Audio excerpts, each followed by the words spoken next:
A warm welcome from me. I'm Emily from Emerging Minds, and I'm really delighted that you can join us. So this session, which is all around how we can best support autistic children and young people at this time of COVID-19. We're hosting a Zoom webinar, so some of you listening in will be part of that webinar and will be able to chat with us and share questions. But we also really warmly welcome anyone joining us on YouTube. And please do comment and follow us along there. You can share anything you like using the Emerging Minds hashtag on Twitter. So a warm welcome to you all. For those of you who are on the webinar, there is a poll here at the moment that should have popped up on your screen, and this asks those who are joining us through the Zoom webinar about what their primary role is. We know we've got a lot of parents and carers joining us today, but also a lot of practitioners who support families and young people. So that's great to see. There should be 2 questions there. Also asking you what kind of age are the children, young people in your family or that you support. So while that's happening, we've also got people introducing themselves in the Zoom webinar. So just introducing themselves and what's bringing them to join us today. Brilliant. So for those of you who are joining us through the Zoom webinar, we will be sharing all the materials after this by email. For those of you joining us on YouTube, you'll find all the details on the Mental Health YouTube channel and also on the Emerging Minds website. So anything you see and any resources we discuss, we can share those with you. So we're just sharing for those on the Zoom webinar some of the feedback from that poll that we've just done there. So on the actual Zoom webinar, we've got about 200 people joining us. About 40% of them are practitioners, 22% are parents, and no doubt many people are coming with over the number of roles today. So that's great. And many people supporting children, just under half of people supporting children 11 to 18. So that's great. That just gives us a really nice feel as the panelists here of who's joining us on the webinar and on YouTube as well. So without further ado then, I'm really happy to introduce our first speaker. So just to give you an idea of what's going to be happening. So we've got James from Autistica joining us first for about a 10-minute presentation. And then Professor Jonathan Green is going to be talking to us again for another 10 minutes. And then we've got a good slot of time that's going to be for questions. So we've had a lot of questions submitted in advance, but I really welcome everybody to share their questions as well. Yeah, so somebody's saying the video screen is frozen. So what you should be seeing at the moment is just our lovely faces. So you should be able to see myself, Emily, James and Jonathan. We haven't shared any slides as yet. So in a few minutes, I'm going to be handing over to James and he'll share his slides with us. So with that in mind, I'm really happy to introduce Dr. James Cusack, and he's a Director of Science from the research charity focused on autism, which is called Autistica. So I'm going to invite James now to share his screen, and hopefully you'll be able to see that. Is that okay with you, James? Are you able to do that? Brilliant. And we can't hear you at the moment. Oh, brilliant. That's fine. That's fine. So hopefully you can all see my screen. I'm sure Emily will let me know if I've gone wrong. Anyway, so as Emily says, I'm James. I'm the Director of Science at Autistica. So I'm the Director of Science at Autistica because my background has been in autism research, and so I did a PhD up at Aberdeen Uni, and I've been involved in a lot of policy discussions in Scotland and now down in England around how we can ensure that research makes the best possible difference for autistic people and their families. Prior to that, as a child, I was diagnosed with autism. I'm also a parent working from home with 2 kids, a 2-year-old and a 6-year-old. So I just mentioned that just to make it clear that I have some understanding of the challenges that presents. So obviously we're delivering this presentation in what I'm aware is a challenging time for everyone, and it's challenging people in different ways and to different degrees. And I want to acknowledge from the beginning that the consequences of this are clearly very, very profound, and also hard to generalize as well. So yeah, I hope that I can make that clear throughout. So before we go into what we have learned so far from the COVID-19 crisis, I thought it'd be useful to set some context around what do we already know, and what did we know before going into this crisis, and what might we expect on the basis of that knowledge. I think the first thing that we all know from research and just life and from working directly with autistic people is that autistic people can be very different from one another, and although there are commonalities and there are common experiences, there's no one rule. And I say that from the beginning to say that I am aware that some of the things that I might suggest might not work for everyone, or it might not be right for everyone, but these are some general trends and findings that we're seeing, and some things that we think might be quite helpful for some autistic people. And so I'm aware that there'll be varying levels of relevance. So to start with some of the issues that we'd expect autistic people to face, we know that one of the first things that COVID-19 as a crisis presents us all with is a fairly dramatic change in routine. And so we would expect that change in routine would be particularly difficult for many people on the autism spectrum and their families, and communicating those changes and on the underpinning reasons why this is happening is something which we would expect to present many challenges, and in very different ways. And so we're very aware that the movement from schooling from home is going to be particularly challenging as well, amongst many other changes.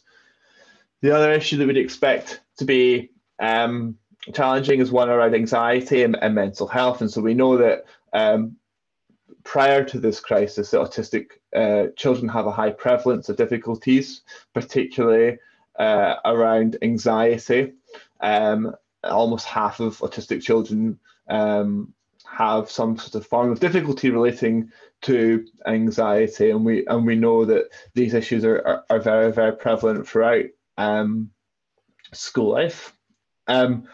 We also know that this is a difficult time for parents, and we would expect this to be particularly difficult for anyone who's a parent. But if you're in a position where you feel that your child has specific challenges or difficulties, obviously the challenges here are going to be particularly acute. And we also know that the types of anxiety that people are going to face are going to change very much from person to person.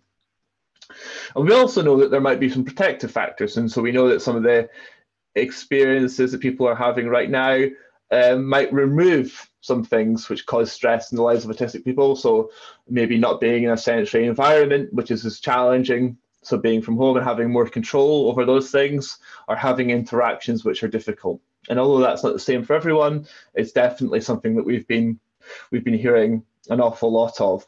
And I say these things to not undermine the issues that people are facing, but just to reflect the range of experiences that we're hearing from. So in terms of how people are feeling, one thing that Autistica has been doing is working with its insight group to try and understand the range of experiences that people are having right now, and that's to really inform our response to this crisis and to try and do what we can to ensure that people feel as supported as possible. And I guess what we've found so far when we've spoken to parents and adults has not been hugely different to what we would expect to see in people who aren't autistic in the general population. So this is around 20th of March when the lockdown happened, and what you can really see here is that people are feeling quite a lot of anxiety, concern, worry. Some people feel calm and some people feel relaxed about the situation. I think we heard from a lot of people who reported having a lot of emotional ups and downs day to day. Few people saying that their anxiety was sky high. Difficulties with sleep. Some people who are saying they quite enjoyed the lack of social contact. Other people who found the whole thing quite quite isolating. Definitely one thing that we heard a lot about was children feeling quite uncertain, quite worried, and a real feeling of a need to information gather and try to understand more about this in an effort to try and gain control. And so what we've been doing is maintaining a dialogue like this through a survey every week with our insight group every couple of weeks. And so this is where people were by the 10th of April. And I think what you kind of see here is a bit more of a movement towards feeling there's still anxiety there, but there's also a sort of acceptance of the situation. And this is, again, what we've sort of seen. I sense from my conversations with other people in the general population. When we've spoken to people, you know, there's definitely a sense of boredom creeping in. Some people finding that they're able to get into a routine, whereas other people are feeling quite exhausted from the anxiety that this crisis is presenting, and some of the uncertainty, and definitely some frustration coming through as well. And so I guess it's this sort of move from feeling anxious to having more of a depressed mood is what ultimately we're seeing when we were consulting with our insight group. So one thing that we've tried to do in response to this is try to provide information and guides which can help people. And so this is really focused on key issues. And so I'm not going to touch on this for too long because I'm aware that Jonathan's going to talk in greater detail and provide more practical advice. But just to say that we've produced a guide on uncertainty, and hopefully that can help you to understand some of the different ways in which you can manage that, and how, you know, things like mindfulness and having a structure and time and place to manage these different types of anxieties and to share those anxieties in a constructive way is really, really important. And then the other thing we've focused a bit on is building routine as a family as well. So just sharing some of the things, and again, these are generalizable to people who aren't autistic as well, but just, you know, as parents, as we all grapple with this, it's understanding that, you know, home is not school, but people still need a routine, and working together in manageable ways to try and ensure that there's a way to provide some predictability into the day as well. And I guess one of the final things which we've been really trying to emphasize to parents and carers is that you're not alone in this. There's a lot of people who are going through this experience, and to be kind to yourself as well, because this is obviously very, very challenging, and we can't, you know, we've got to have reasonable expectations of ourselves. I just wanted to finish with a little bit of hope on this front. This is a profoundly affecting situation for everyone, but the world will change after this, and we will find ways to adapt to the crisis that we're currently in right now.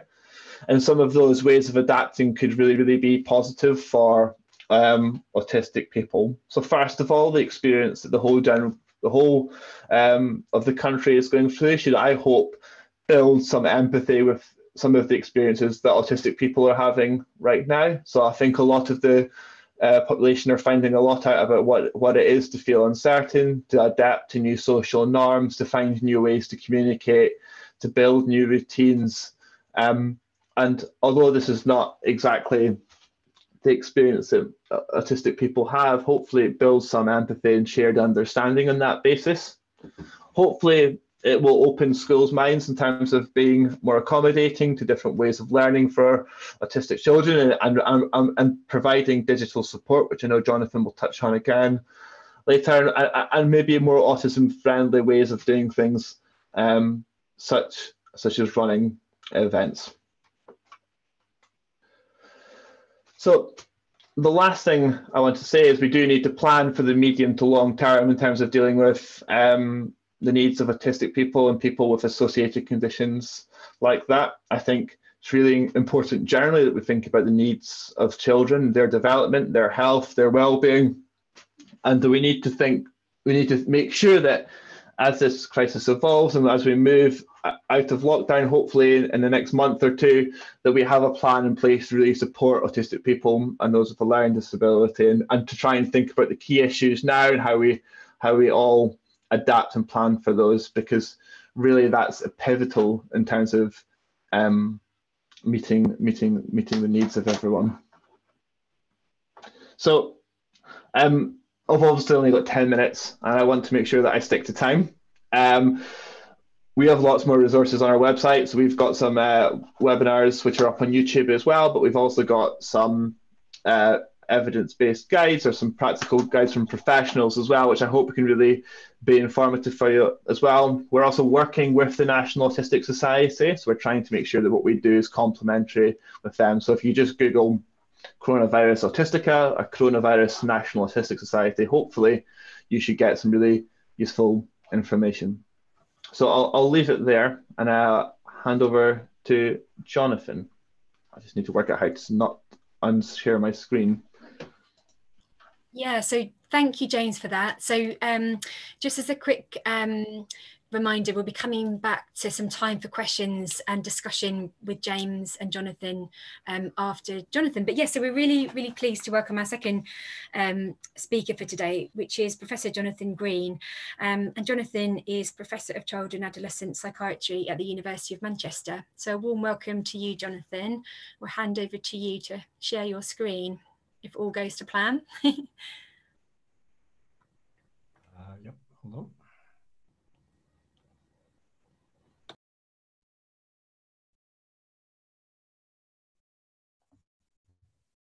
Is that the right thing coming up or not? We can see your screen, Jonathan. So we just need to bring up the PowerPoint now, but we can see your screen, which is good.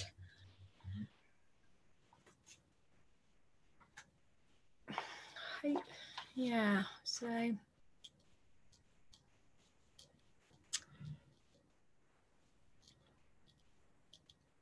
you able to bring those up, Jonathan? Is that working? Fine. Oh, wait a minute. Oh, here we go. It looks like it's opening.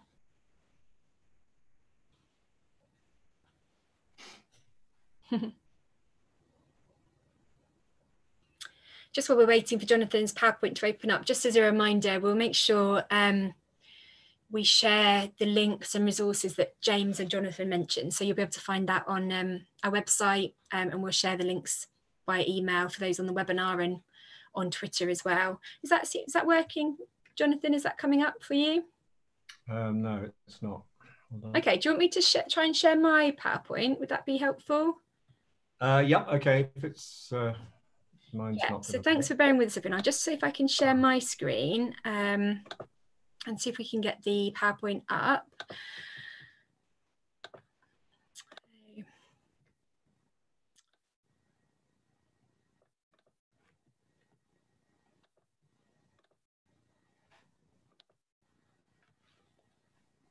Hopefully. Okay. Thanks, Emily, and thanks to Emerging Minds for hosting the webinar. So I'm an academic at the University of Manchester. I'm also a child and adolescent psychiatrist. I work at the Royal Manchester Children's Hospital and run a clinical service there for children with autism spectrum disorder. So next slide, thank you. So I'm just going to run through some things. I'm aware that the audience is a mixture of professionals caring for people with autism and also parents of children with autism, and perhaps also some autistic people themselves, perhaps adolescents. So I'm trying to bear you all in mind with what I say. Different bits of the presentation will perhaps be more focused to each of you. So as James has said, and you don't need me to tell you this, it's been an extraordinarily disruptive time for us all around the world. But we particularly thinking about the disruption for autistic people and their families. The rapid removal of all the normal supports that have allowed family life to go on, schooling. Although in the UK here we have provision for SEND pupils to attend mainstream schools, a lot of the specialist autistic schools have actually closed or are not functioning. And so paradoxically, some of our more impaired young people have suddenly lost their school life. Life's constrained to the immediate family with loss of normal routines. All of this you're only too aware of. And what's the task for all of us is to maintain meaningful family life in these extraordinary times, and the fact that this is going to go on for a bit.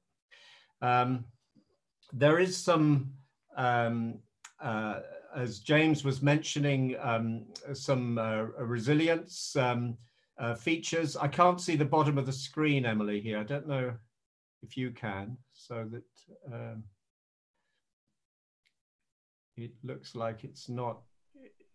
I'm not sure I'll be able to resolve that, Jonathan, but we'll certainly be sharing the slides so people can have a look at that afterwards. I don't know. Could I just have a quick go and see if I can bring my slides up, because it'll be quite problematic if I've got it up now. So let me see if I share this. Yep, sure. Okay. Yep.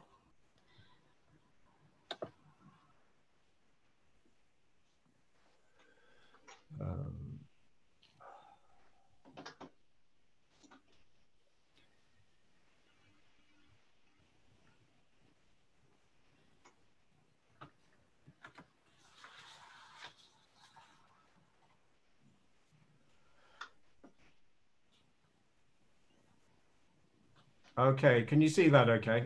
Yeah, yeah. All right, I think this is going to be better so I can see the whole screen here. So, yeah, so matters of resilience. Of course, this is a universal experience for everyone around the world. And that may actually paradoxically help a bit in terms of a feeling of that we're all in it together. But of course, that sharing is unequally distributed. Some people have much less resource than others, and we need to totally accept that.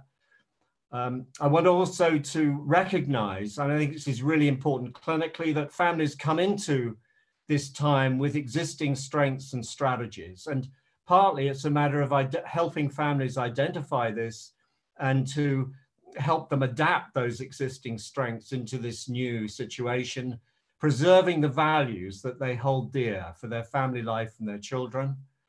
What social networks have we got, and how can we disseminate these to support? All these are questions I hope we can discuss. And I also think we need, in a policy level, more of a specific focus on the environmental conditions we can put in place to help our families, what I've called a COVID autism plan. And we haven't really got that yet, and I hope that we can maybe talk about that a bit more as we go forward.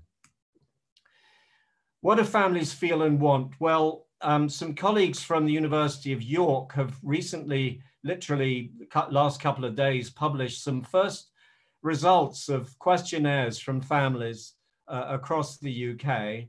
I know that some of these colleagues are on the call, so congratulations for them to doing this work with over 250 or so families. I just want to point out that in the top section there, it's about what families are really concerned about at the moment. And it's parents' own worries come very high. And of course, these are parent reports. They're clearly worried about their own children's worries and behaviors.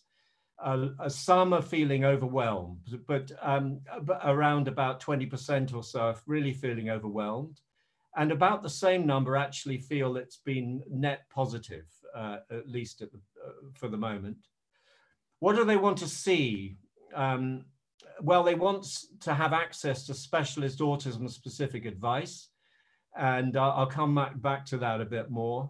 They want communication aids and educational activities and practical help and some safe outdoor space. All these seem eminently practical things to want, and it just highlights for us where we have to be focused, I think.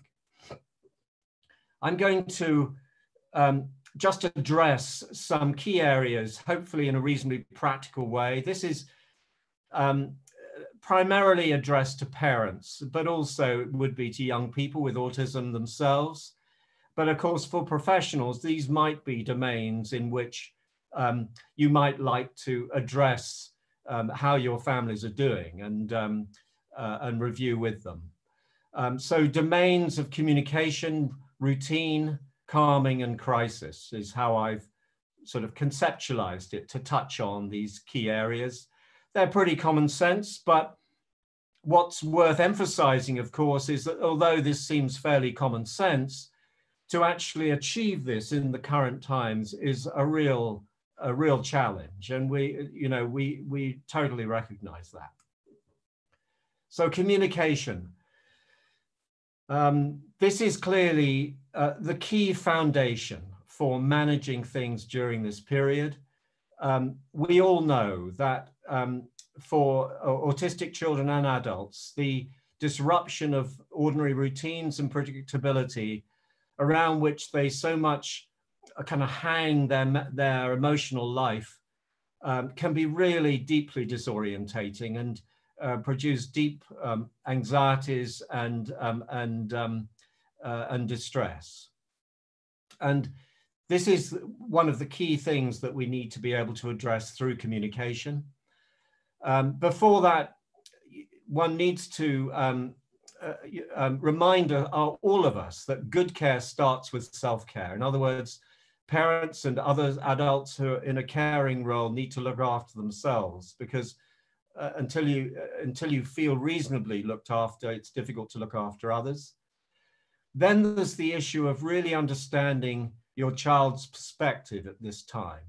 And this is not straightforward. Anyone who has an autistic child or is autistic themselves knows that the way of understanding what's happening will vary hugely between children, of course, and can be really difficult to articulate and make sense of. And this is why I think you need to take plenty of time and space to listen, communicate to your child, and imagine what they must be experiencing at this time.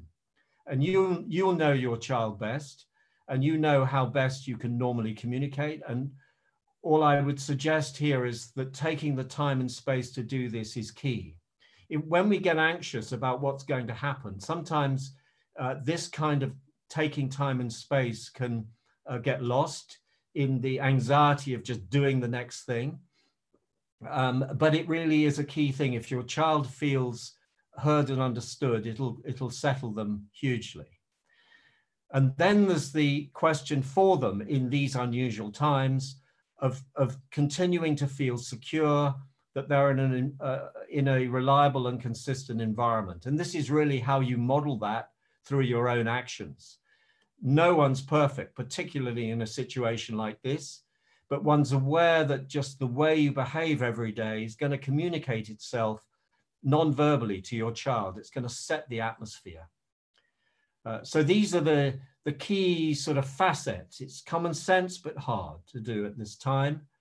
There are resources that we have. There's some lovely resources online, for instance, which are around social stories and narratives for children of different language competency and understanding around the coronavirus, around why we have to be shut indoors during this time.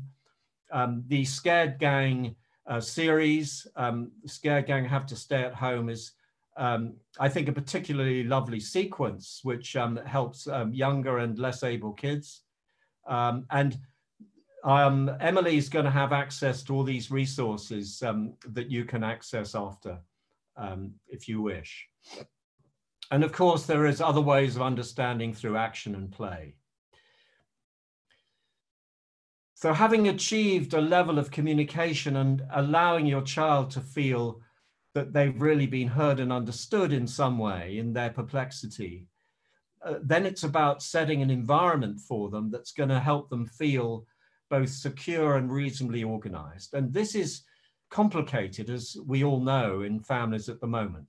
You've got your ordinary family meaningful daily routine, which is familiar to the child, and then you've got to try and bring in all these other aspects of routine that the child's used to from school, from other activities outside, etc. And in a way, all of this has got to be crowded into this home environment, into the family. And this is I think, a tremendous challenge and requires organization. Some practical suggestions are that to have a separate space and time for the familiar home stuff and for the school and other activities, as far as possible, to make different learning spaces in the home, as much as you've got space for it, because kids, especially autistic kids, are very sensitive to the environment in which they are learning and communicating. Breaking up the day, organizing the day through a schedule. Visual timetables, of course, are really helpful. One can have alarms set for particular times that helped prompt a change of activity. And then regular times for exercise and activities around the house and outside the house. And again, there are a lot of really lovely resources about how you can do physical activity and other kinds of mental activity, play activity in the home. And we're going to have to really use our creativity here to create an environment which is nurturing for the kids during this time. The issue of screen time is a big deal for many families in everyday ordinary life, and perhaps particularly so now. I guess we might talk about this a bit more in Q&A, but I would certainly, so I'm not going to go into great detail now, but I know it's an aspect that concerns families, but certainly screen time can be really valuable, as well as at times just too much, and perhaps we could talk about that in Q&A. There are many good homeschool resources which can guide you in this, and I've just done a couple of on the slide there. And again, care for yourself in this situation. This is an extraordinary thing that you're doing to try and help the kid through this time. And there's a nice phrase, you can't pour from an empty cup. So looking after your own support's really important. Then, you know, there are going to be times regularly when you're going to need to help your child calm, to settle them when they're getting agitated, to address anxieties, to try and prevent meltdowns and difficulties. And I'm calling this calming, and this is going to be an everyday matter for you with your child, and if you're an adolescent, for you personally. Again, there are some lovely resources there which Emily will have available. A whole load of breathing exercises, other calming strategies that you can build into your child's activity. And I really recommend having a good look through and seeing which of these resources appeal to you, because there are going to be probably things there that you hadn't thought about, or at least you can say, oh, that's a nice one. Maybe I could use that and try it out. We're going to have to be doing things that we're not used to here to get through well. So there are some lovely calming strategies for home that have been recommended. And then there are going to be crises. And these are the things that I think usually cause parents most worry. It's like, oh my God, what's going to happen when my child melts down? It's going to get too much. There's going to be dangerousness. He or she's going to be hurting other children or themselves. And the fear of a meltdown is often a big part of everyday life and stress for parents. Again, there's this is, on the one hand, it's not rocket science. On the other hand, is extraordinarily difficult to do in practice. And I just put here on the slide the behavior volcano, because I think this is quite a nice way of conceptualizing what usually happens during meltdowns, particularly for young kids, but also it happens for adolescents too. The build up from the trigger points into a raised anxiety to a point where the behavior is escalating, into a point where it's got beyond, as it were, the point of no return, and it's what we usually call a meltdown, or whatever term we want to use. And of course, there are different strategies to take during each of these phases. And it's really helpful as a parent to get an idea, where am I on this slope? What can I do at this particular point? There's early redirection strategies, what we think of as primary prevention.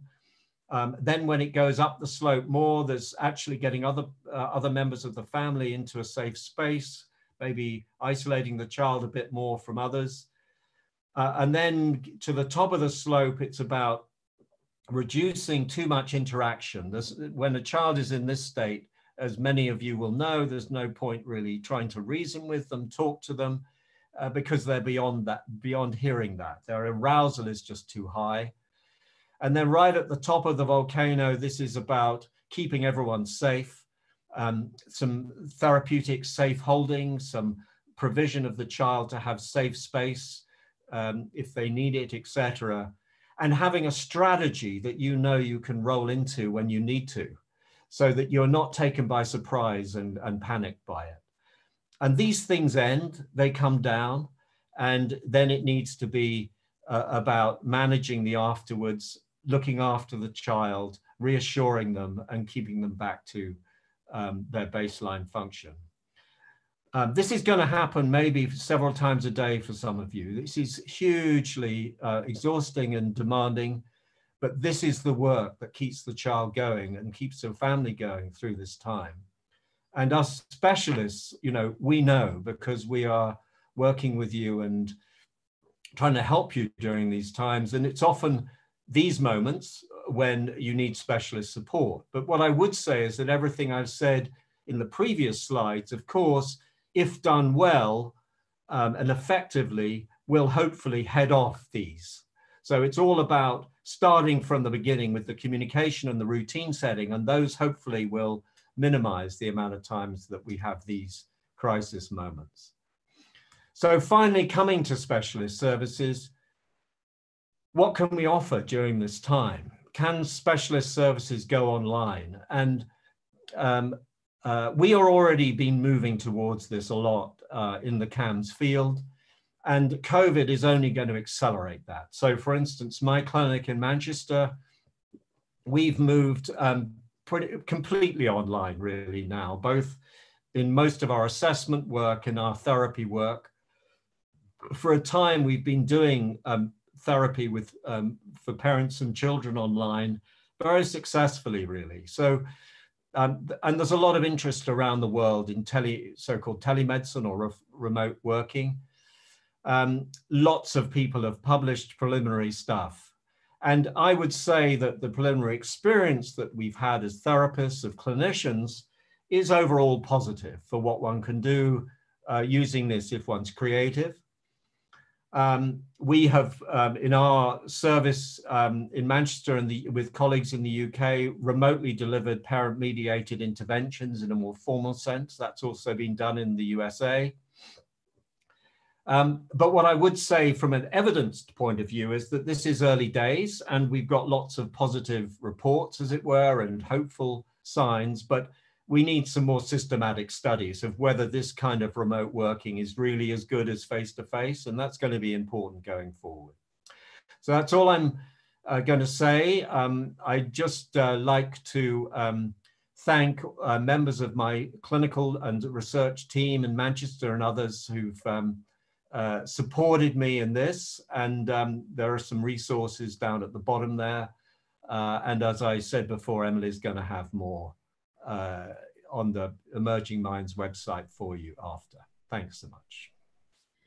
Brilliant. Well, a real heartfelt thanks to you, Jonathan, there for sharing that. And there was a wealth of resources and links there. So we'll make sure we put those on the Emerging Minds website so people can find those really easily. So as I mentioned, we've got some time now for questions to James and Jonathan. So quite a few questions have come through on the webinar here, and they really echo some of the questions that participants posed to us when they registered. I think the most commonly asked question, and one that's come up just now, is really about how we can best start thinking about supporting children and young people to readjust back to normal routines. So people talking about young people already having quite heightened anxiety about potentially returning back to school. So Jonathan, do you want to perhaps share any thoughts about that? And then I'll ask James to chip in as well. Yeah, well, of course, this is a matter of transitions and change. And we know that, you know, children with autism often have difficulty with these.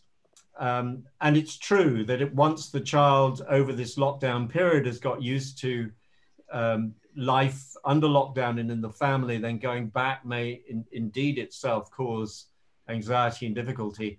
I think the same principles apply as to managing transitions generally with autistic kids, which is preparation, explanation, communication, rehearsal, and gradual exposure. And so, you know, it's those kinds of a sequence that will help the young people get back into their more normal environment. And that's going to happen gradually for everyone, of course, but may take a bit of time. Any further thoughts, James? Yeah, I think Jonathan's covered it pretty well. I think one thing to reflect on here, and one potential thing which might be quite helpful here, is the fact that this is going to happen gradually. So this change back to normality is going to happen gradually. I think one thing that will be really key for schools to do is to try and, as much as they can, articulate the process as children move back into schools and what that timeline is going to look like, because that's going to add certainty as well. And I think if children are particularly anxious about that move back into school, I think it's about just having specific times in the day to have that discussion, rather than making it an all-encompassing thing that happens throughout the day. So it's just giving it a bit of a space to have that time to talk it through. Otherwise, it could be all consuming. Brilliant. No, thank you. That definitely was one of the biggest things on people's minds. So that's good to chat about that.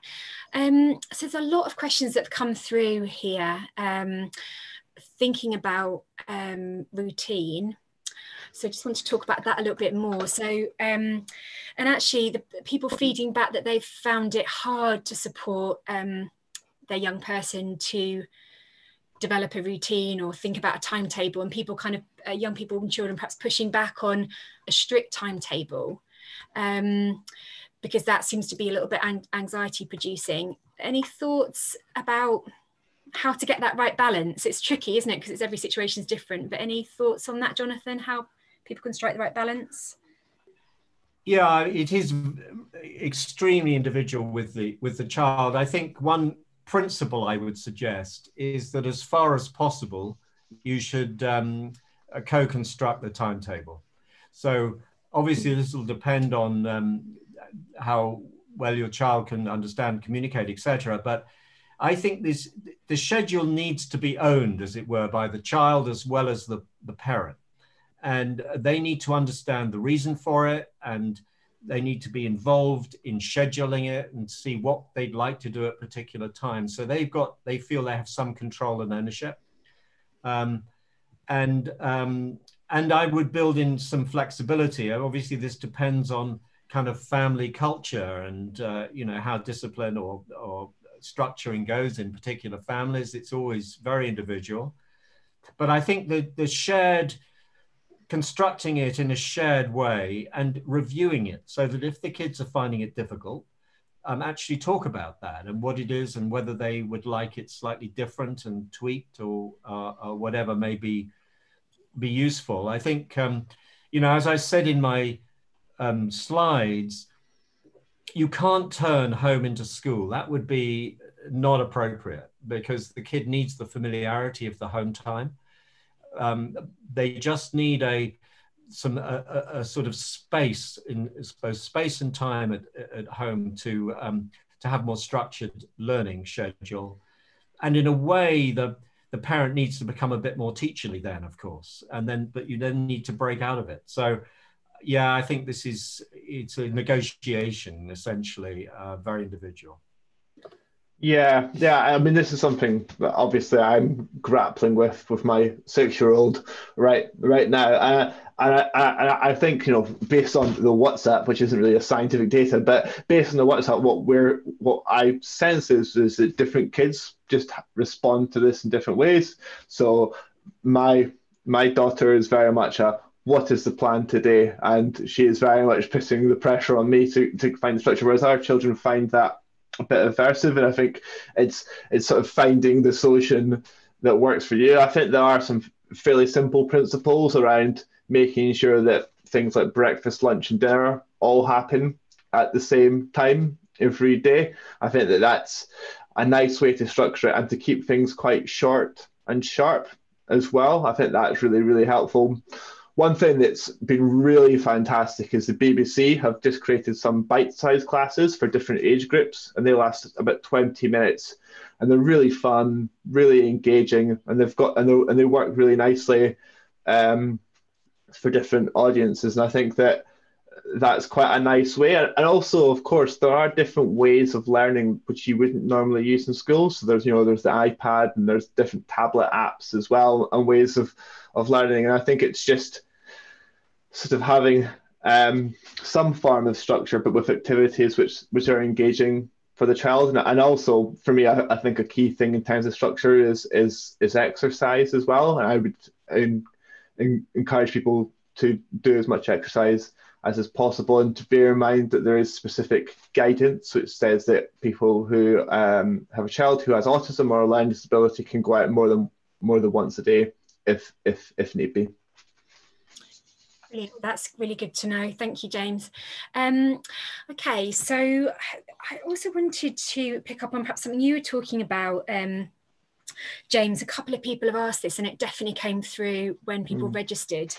So people talking about their children feeling anxiety about the rising number of cases that they're hearing about. And Angie was talking about concerns that her young person is, as you mentioned, kind of very interested in gathering information about the situation, and that helps with a sense of control, but obviously balancing that with feeling overwhelmed about the situation. Any thoughts about kind of supporting young people to manage their anxiety behaviour? Yeah. Well, I think the first thing to say is what, if someone's feeling uncertain, the obvious next thing for someone to do is to try and find more information to resolve that uncertainty. And so I think that's obviously quite a logical response, but clearly it becomes problematic if that's all you do, because you're effectively doing there is searching for certainty where certainty doesn't exist.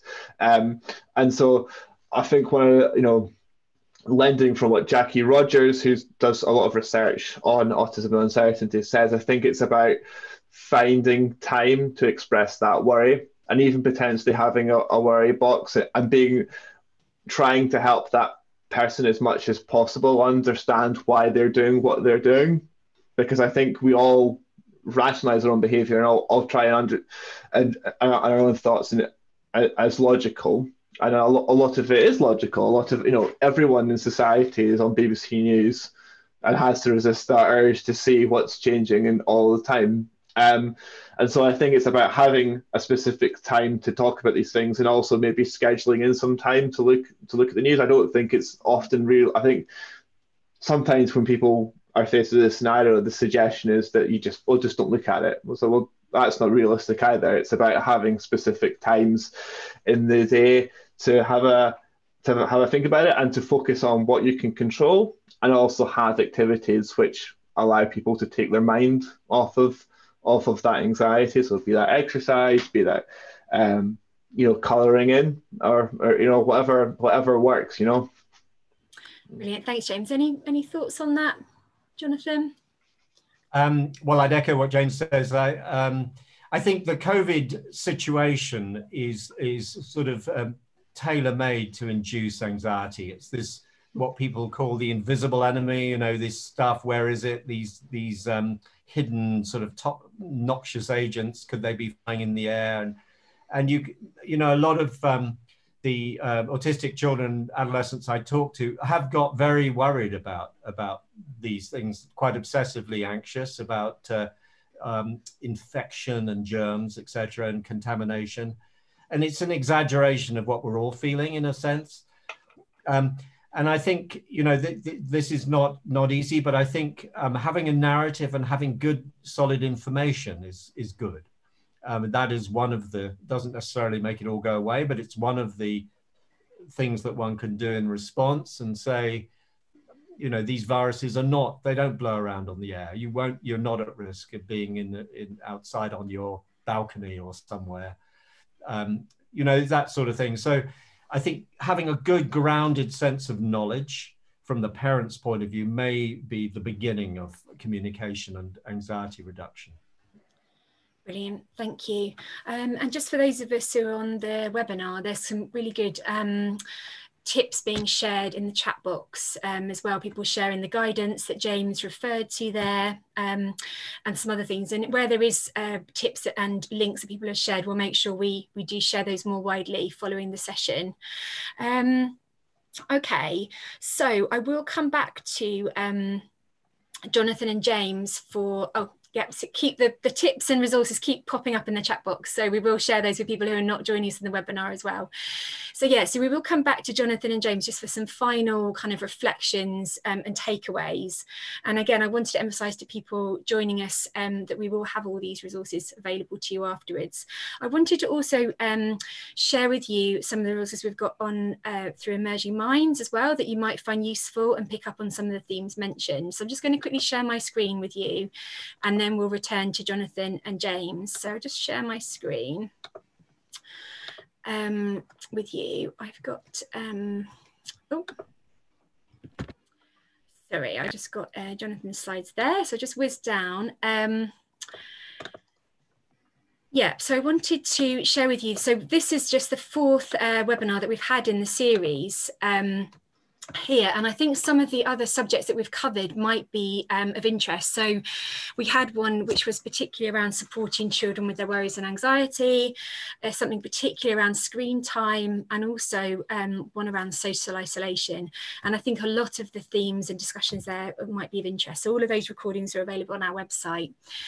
Yeah, Emerging Minds is a research network, and we really invite you to get involved. So please do sign up, and we can keep you updated about resources and the events that we've got going on. You'd be most welcome.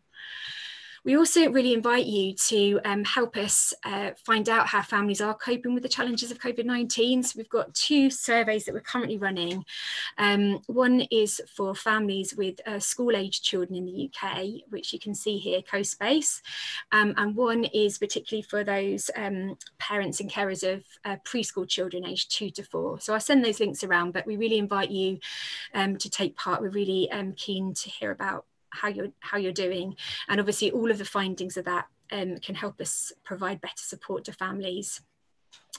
And again, there's some other resources on our website which I'll share with you afterwards as well.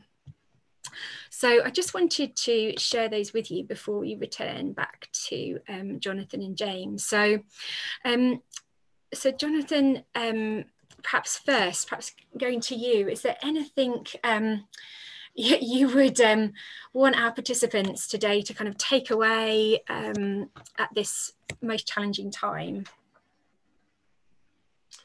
Well, no, I don't think in addition to what I've said, I'd be, you know, if there are any other sort of key themes in terms of people's queries that are coming out, if we've got any time, I'd be happy to address those.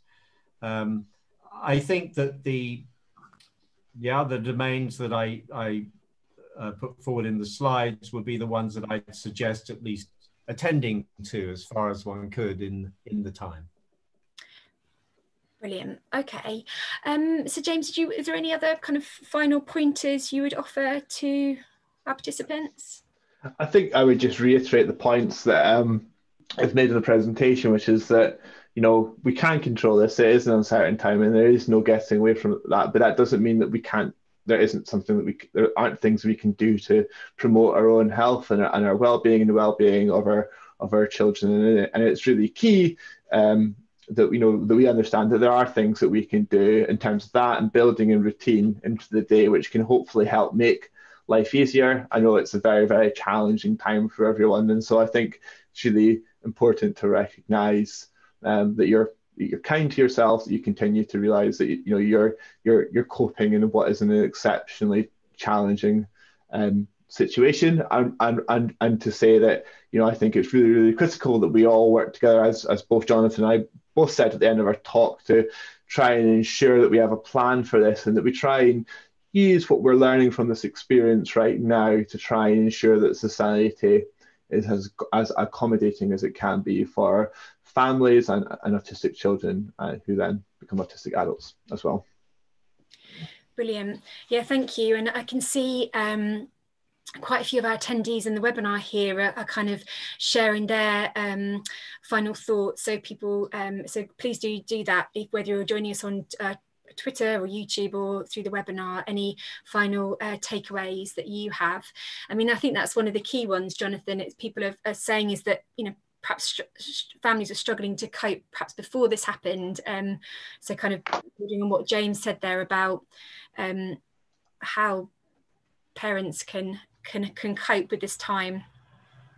Yeah, I mean, what I would, it's true that, as I said in my slides, you know, we're all in this together, but some are more in it than others, if you put it like that. And, you know, we know that there are some circumstances that make this hugely more difficult generally for families with autistic young people growing up.